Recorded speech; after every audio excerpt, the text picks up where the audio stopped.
नमस्कार मित्रांनो, आज ज्योतिबाचा तिसरा खेटा असल्यामुळे ज्योतिबाची खेटे चालू असल्यामुळे आज तिसरा खेट्यात दर्शन घेण्यासाठी आम्ही या ठिकाणी मंदिरात आलो होतो.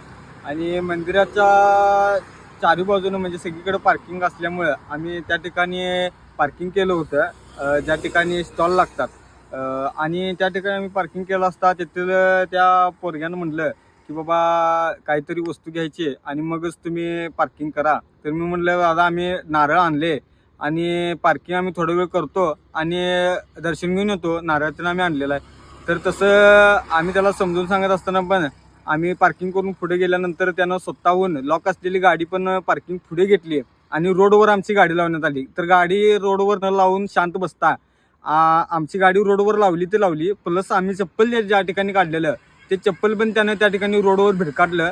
आणि हे तुम्ही आता ही व्हिडिओ बघू शकता. तुम्ही हे बॅकग्राऊंडला आता आपण जे आता ही व्हिडिओ तुम्ही बघालाय हे समजा तिथले व्हिडिओ आहेत मित्र. आमच्या पत्रकारांच्या सोबतच जर असं होत असेल तर सामान्य लोकांपर्यंत, बाकीच्या लोकांपर्यंत जे आम्ही आता इचलकरंजी रुईमधून आलेलो आहे, तर असे कितीतरी लोकांचं कुलदैवत ज्योतिबा देवस्थान आहे.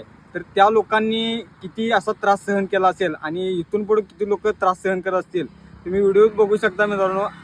कमीत कमी आता माझ्याजवळ तरी माझ्या तोंडापुढे तरी 5 लोकांना तर त्या ठिकाणी गाडी लावू दिली नाही. तुम्ही इथं काय तर घ्यायचं असेल तर तुम्ही इथं गाडी पार्किंग करू शकता, अन्यथा तुम्ही करू शकत नाही. असे डायरेक्ट दादागिरी या ठिकाणी ज्योतिबा मंदिरावरती चालू आहे. आणि ही बातमी त्या मंदिराच्या प्रशासनापर्यंत पोहोचली पाहिजे आणि मंदिराच्या पुजाऱ्यांनी आणि तेथील प्रशासनांनी यामध्ये तात्काळ दखल घेऊन ही जी चालू घडामोड आहे यात बदल घडवून आणून त्यांना सामान्य ज्योतिबाच्या भक्तांना जो त्रास झाला आहे त्यावर कुठंतरी आळा घालला पाहिजे. एवढंच मी या ठिकाणी या व्हिडिओच्या माध्यमातून सांगू शकतो. धन्यवाद.